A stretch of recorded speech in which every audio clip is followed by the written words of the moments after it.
Close your eyes. Imagine waking up in the middle of a busy marketplace.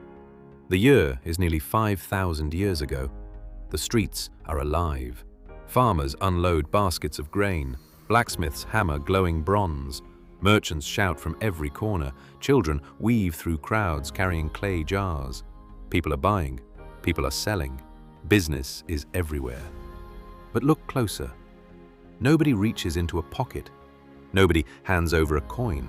There are no paper bills, no banks, no wallets, not even a single gold coin. Yet somehow, this entire city functions perfectly. Food changes hands, workers are paid, taxes are collected, fortunes are built. So what counted as money before money even existed? The answer isn't gold, it isn't silver, and it certainly isn't what most people imagine, because the first currencies in history could be eaten, herded, mined, or even picked up from the beach. This is the story of how humanity invented money, and why almost everything we believe about its beginnings is wrong. Long before the first cities rose from the earth, people lived in small villages. Most families produced nearly everything they needed. If someone wanted something they didn't have, they traded. A hunter exchanged meat for vegetables. A shepherd traded wool for tools.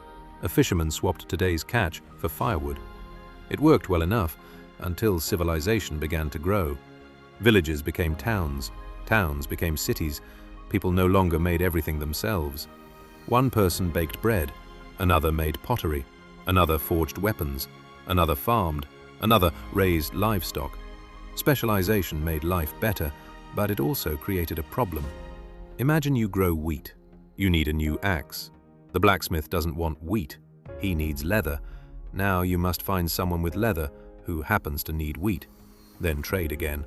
One purchase becomes two, then three, sometimes four. Sometimes you simply went home empty-handed. Historians call this the double coincidence of wants. Both people had to want exactly what the other offered at exactly the same time. As trade expanded, that system began to collapse.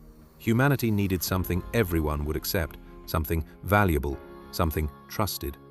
Without realizing it, our ancestors had begun searching for money. The first successful answer wasn't precious metal, it was food. Travel to ancient Mesopotamia, the land between the Tigris and Euphrates rivers, often called the cradle of civilization. Here, grain was life. Without grain, cities starved, armies disappeared, kingdoms collapsed. Every harvest determined whether families survived another year. So grain became more than food. It became wealth itself. Workers received grain instead of wages. Farmers paid taxes in grain.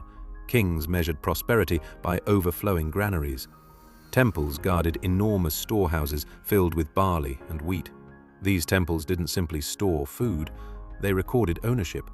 On clay tablets, scribes carefully wrote down who deposited grain, who borrowed grain, who still owed grain after the harvest.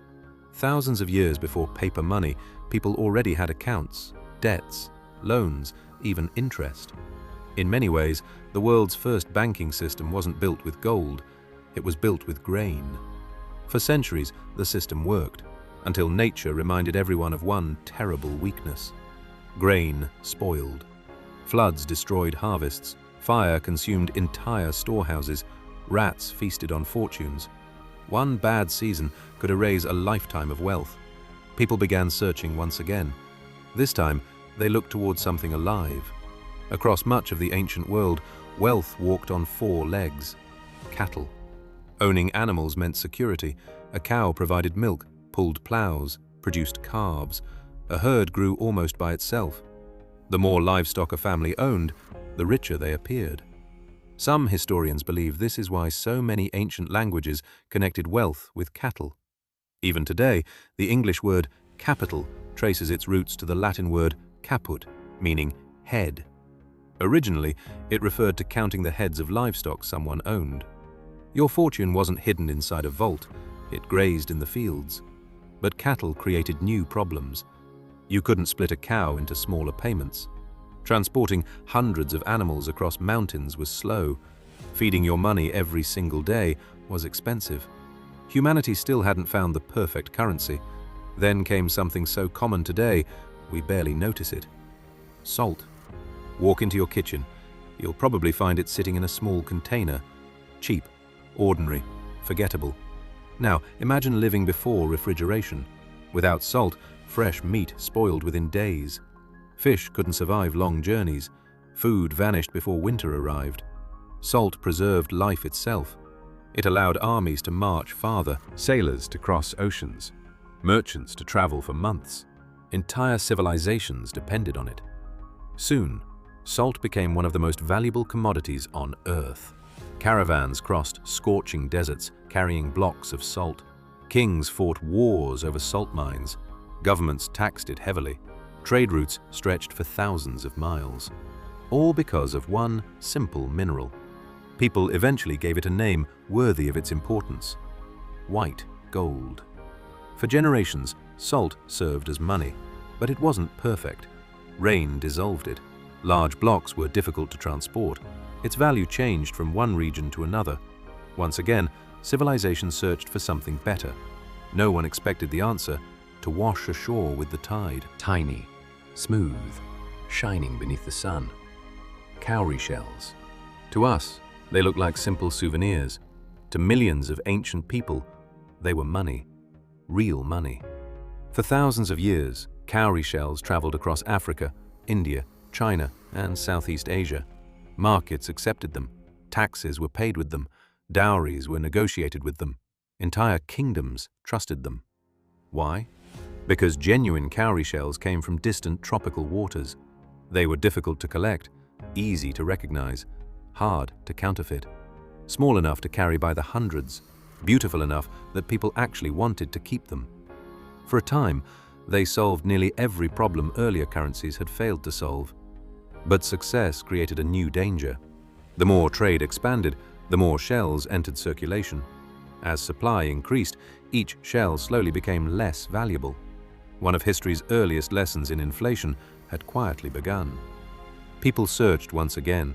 This time, they turned to metal: copper, bronze, silver.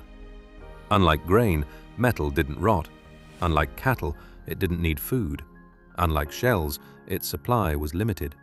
Silver soon became one of the ancient world's favorite stores of wealth.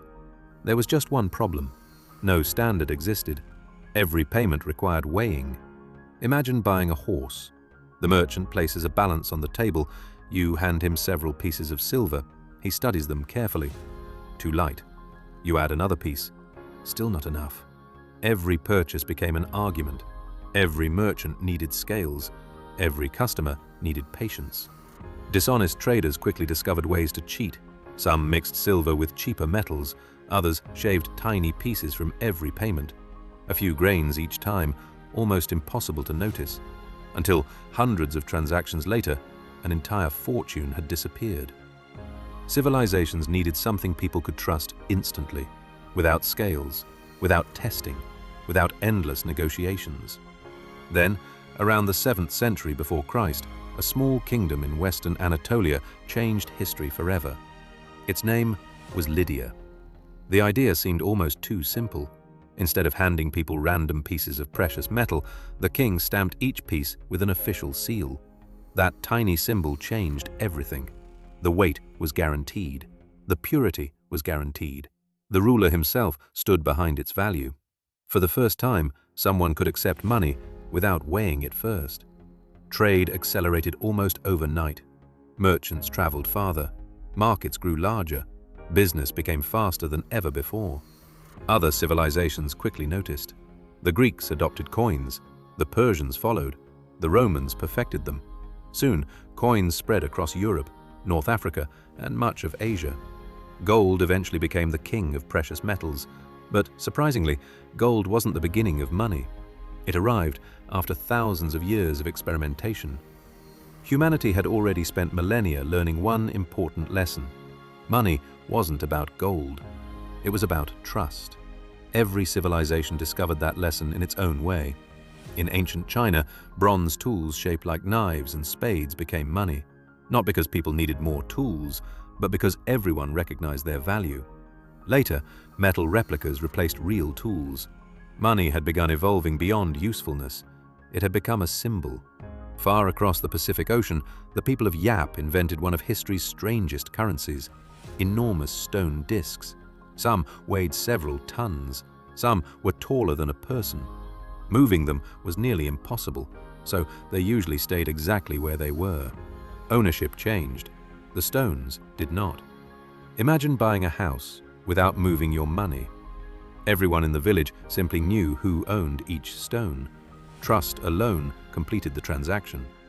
Centuries later, the Aztecs used cacao beans as money, the very beans used to make chocolate. A rabbit might cost a few dozen beans, a turkey several hundred. Counterfeiters even hollowed out real cacao beans, filled them with dirt, and sealed them shut. Fake money is almost as old as money itself. No matter where you looked, the story repeated itself. Every civilization believed it had finally discovered the perfect currency. Every civilization eventually discovered its weaknesses. Grain spoiled, livestock died, salt dissolved, shells multiplied, silver was shaved, coins were forged. No form of money stayed perfect forever, yet each new idea brought humanity one step closer to the system we know today. Then something extraordinary happened. Paper appeared. At first, many people laughed. How could a thin sheet replace gold? How could ink become wealth? But the same invisible force that gave value to grain, to cattle, to salt, to shells, and to coins also gave value to paper. Belief. Shared belief. Today, most of the world's money isn't even paper anymore. It's digital. Numbers stored inside computers. You can't hold them. You can't smell them. You can't bury them beneath your house. Yet billions of people trust them every single day. In thousands of years, the appearance of money has changed countless times. Its purpose has not. Money has never truly been about metal, or paper, or shells, or stone. It has always been humanity's greatest shared story. A promise that something has value because all of us agree that it does. The world's first money wasn't gold. It wasn't silver. It wasn't even a coin. It was trust. And, after thousands of years, trust remains the most valuable currency the world has ever known.